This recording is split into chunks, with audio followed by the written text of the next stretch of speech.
Clearly one of the most exciting teams in this year's IPL, the rising Pune Super Giants, all set to make their IPL debut. People are talking about the strength of the team, and to decode all of that, to deconstruct their first campaign, I'm joined by three rising Pune Super Giant integral members, Coach Fleming, Ishant, Sharma and Kevin Pietersene. I'll start with you, Stephen. All set? No. We're, well, one of our challenges is starting a new team, new franchise. It takes a little bit of time to get the team together. There have been players playing the World Cup, there are other commitments around the world. So it's not until probably 2 days out that you really start to get the team together just in personality, to get to know the flavour of the side and for people to start creating relationships. It's going to take a bit of time. So we'll probably try to rely on natural talent for the first few games, and that's something that I'm very happy with. The side is very skillful, and I have no doubt that we'll be competitive, but we need to create also an X factor off the field with the way we get on, and we'll work hard on that. Kevin, if I can ask you before I go to Ishant, you've played 2020 cricket at all parts of the world. What is it about the IPL that sort of makes it so special, especially in India, also in all other parts of the world as a brand? Well, I just think how long the brand has been going here, and how fantastic the Indian public support the IPL. And for players, you want to perform in front of big stadiums, in front of a lot of people. And when you get the buzz and the excitement of coming to India and playing in front of crowds which are you're sitting at 50, 60, 70,000 occasionally in some venues, it gives you that buzz to really want to get up and go and play. And the IPL is the second string to that, is the ability to mix with different players, to make friendships from other teams, things that sort of didn't exist at the start of my international career 10, 11 years ago, whenever that was. Players didn't mix as much as they mix, but the IPL, I think, was the first time and gave players the first opportunity to come together and sort of lose that fear factor of opposition players, and also it's helped foreign players in India become acquainted to Indian conditions, which I think actually makes it hard for India to beat other players or to beat other teams in India, because I sort of feel that a couple of these cities I love to go to, and I feel like Delhi's a home. I was there for 2 or 3 seasons, Bangalore, so you get a lot of friendships and you create a lot of good things, which I think makes it tough for Indians when you're playing against when they're playing against foreign teams. What do you have to say to that? I think obviously whatever he's saying is the right thing. You get to know the different cultures from people like from England, Australia, New Zealand, but at the same time you know the strength of that different player and the weakness of that player. So obviously that's a bad thing in it and a good thing as well. So I think it's a thing how you're going to take that thing. As a senior member of this team, senior member of the Indian squad, you have additional responsibility, do you think? I mean, will the coach sort of ask you to take additional responsibility? Well, till now he hasn't said anything. But obviously I think it's a responsibility on my own, because whenever we go on the field, you just want to do well for the team. Either you're playing for India or you're playing for Pune Super Giants, whatever you play for. But I think it's all depend on an individual. I think when you're going in, you have to perform well for yourself, and you have to perform to the team as well. Stephen, several of the teams, whether it's a Mumbai or a Kolkata, they have a settled core, and they've been around for the last 8 years in terms of brand building, whatever you want to call it.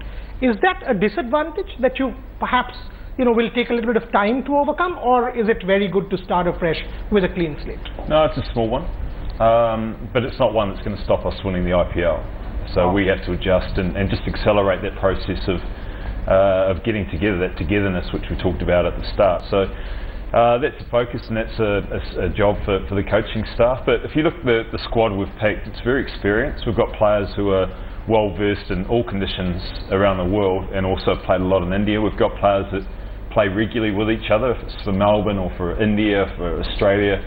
So that's not by chance. So we're trying to accelerate that process and have those bonds artificially to start with, and then grow that as we get to know everybody in the side. And as the boys have alluded to, that's part of the excitement of the IPL, is unearthing new talent and just seeing what maybe an Indian player can do batting alongside Kevin Pietersene, or a foreign player learning how to bowl in India from Ishant Sharma.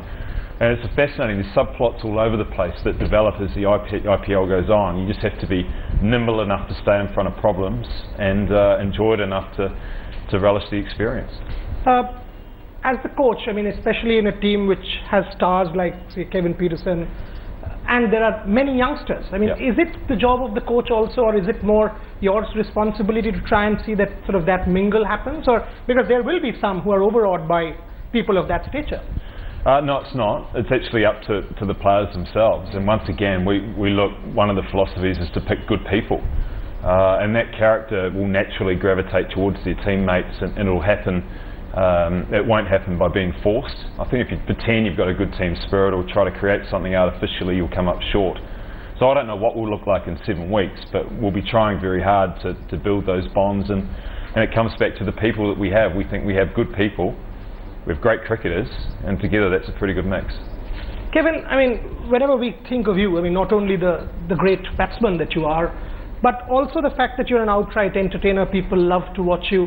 Also, you're a senior statesman in terms of what I was talking about. You've got youngsters in this team. Yep. How do you also groom them? I mean, in terms of grooming talent, that's also a legacy you want to sort of leave behind? I think I've said it for the last 2 or 3 years, that I think after you've played a certain amount of international cricket and your career sort of coming to the twilight, the end of to the end stages, it's your responsibility to hand over as much information to the youngsters so that you can actually enjoy them performing for the next 10 years, and then it's their responsibility to do it to the others. So in every franchise that I go and play for now, I spend a lot of time with the youngsters, because I want to sort of live their careers with them, watching them, seeing them grow. And I've done it here, I've done it, goodness, in the Caribbean, I've done it with the Melbourne guys in South Africa. So regularly I'll have chats to youngsters from those franchises at any different day. I can wake up in the morning. Woke up last week, I had messages from somebody from the Caribbean. What do I do here? How do I do this?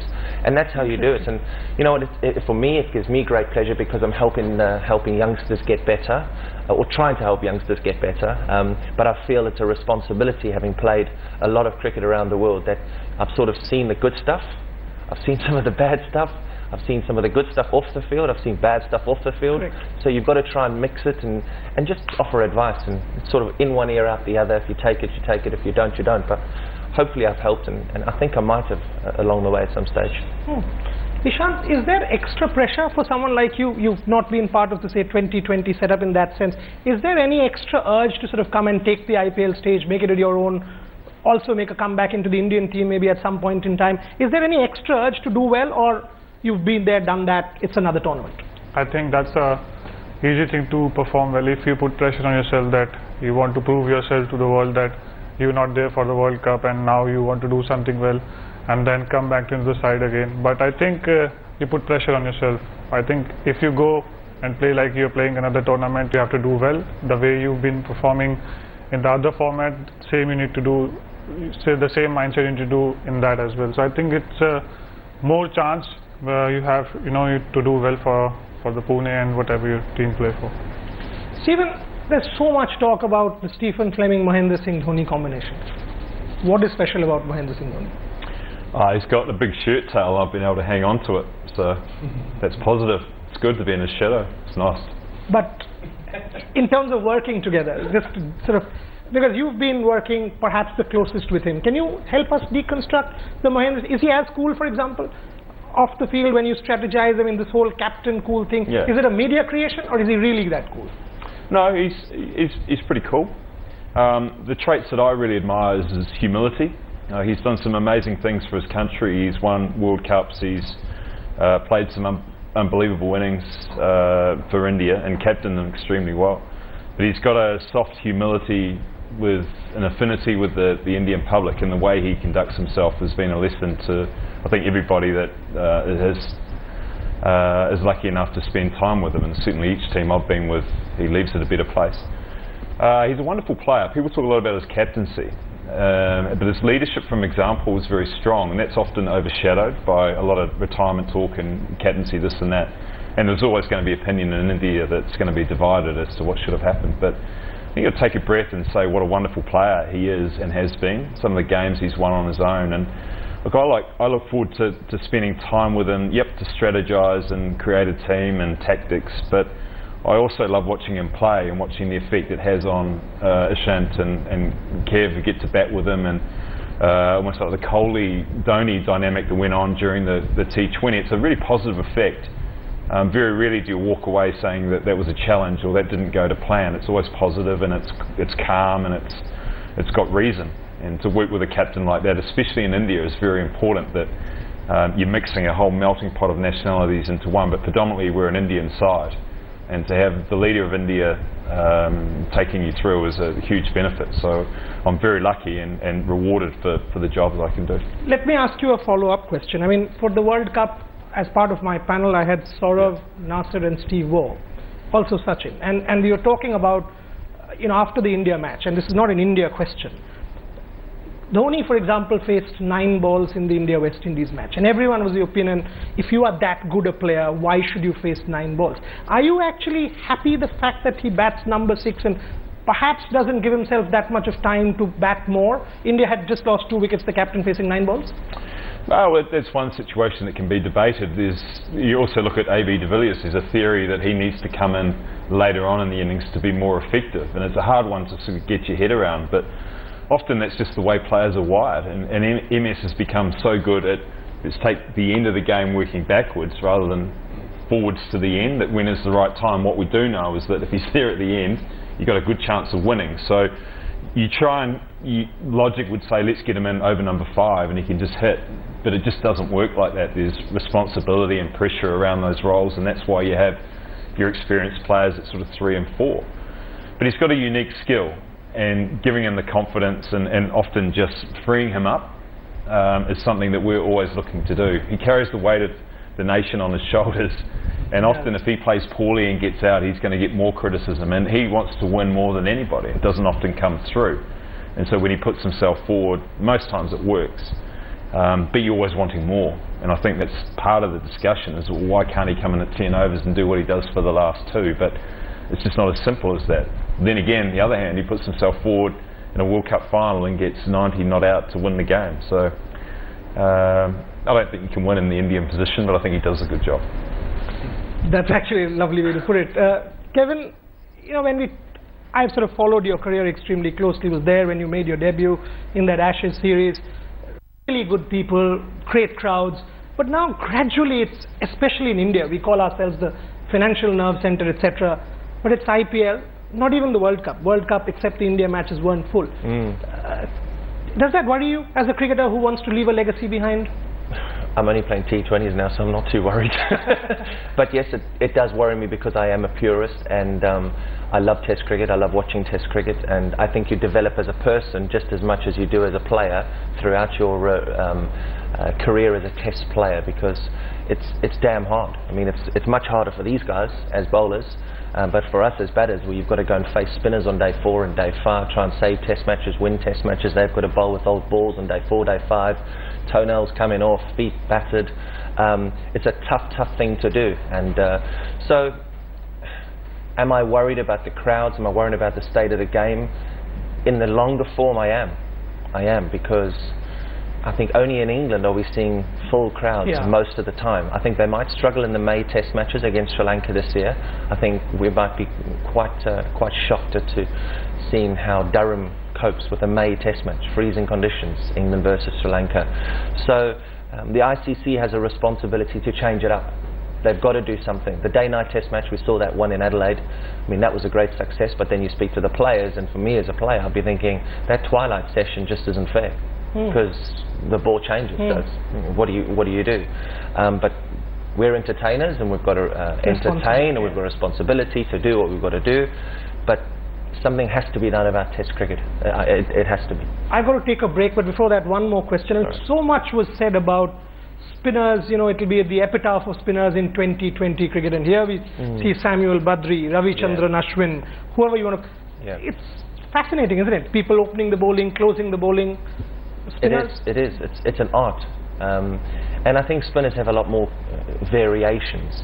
Certainly, the Ashwins with the carom balls, and Badri with his googlies, and it's conditions affect them. I mean, they can go to a flat wicket in England, and spinners just won't play a part, or go to the whacker, they just won't play a part. But it's just condition specific, I suppose. It's time for a very quick break on this show, but as you can see, it's a very interesting conversation with 3 of the rising Pune Super Giants stars. Don't go away, for I'm coming back in a minute, and we'll talk to them for a little bit more about their preparations for this year's IPL and how they're shaping up about it. So welcome back after the break. I'll start with Ishant. Ishant, has 2020 cricket helped you evolve as a bowler, especially death bowling?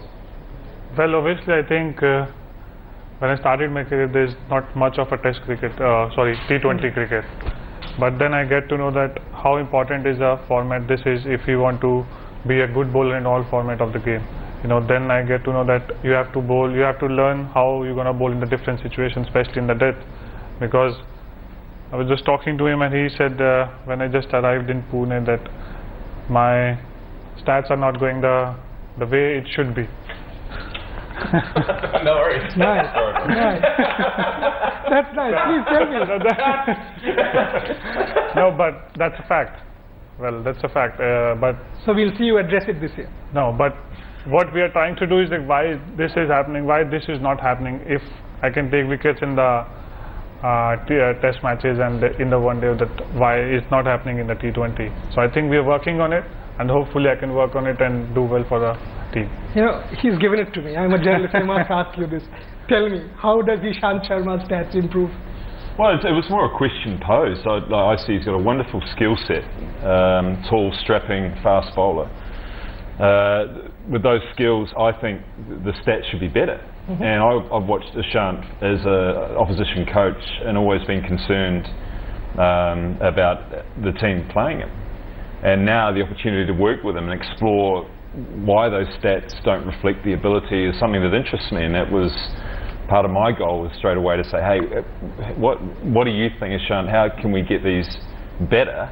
There might be a subtle shift in tactical, the field, or just a mindset.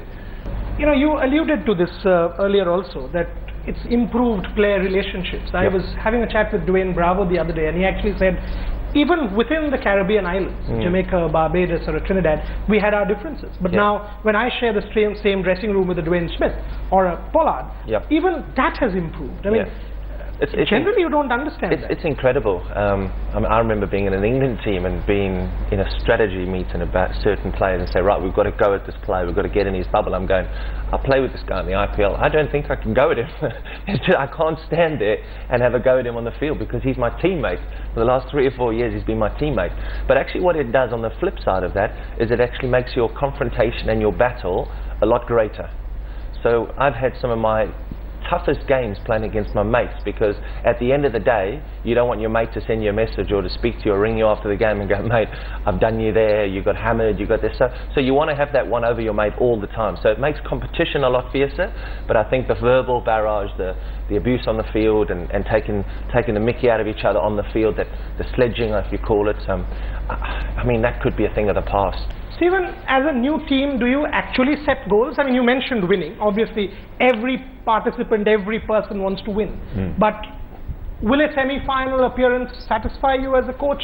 Or, no, that's the bar? Or do you not even say anything like that to the players? As long as they go and express themselves and give it their 100% as a coach, you're happy? Yeah, you can falsely set a goal and say, yeah, we want to be in the finals, but that goes without saying. The beauty, as we sit right here, there's an excitement about what we can do. If you look at our squad on paper, it looks pretty good. Yeah, it does. But then you can look at the other 7 teams and say they look pretty good as well.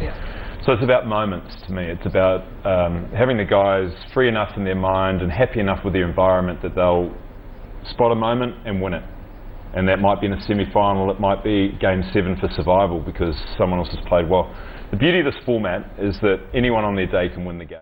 Alright, we're getting news that after getting DNA samples, or rather giving the DNA samples of the 4 Pakistani terrorists killed in the Pathankot airbase attack, India is now contemplating disposing of the dead bodies lying. There's the hair. But then I decided to use the public transport. And now I feel I look like Natha.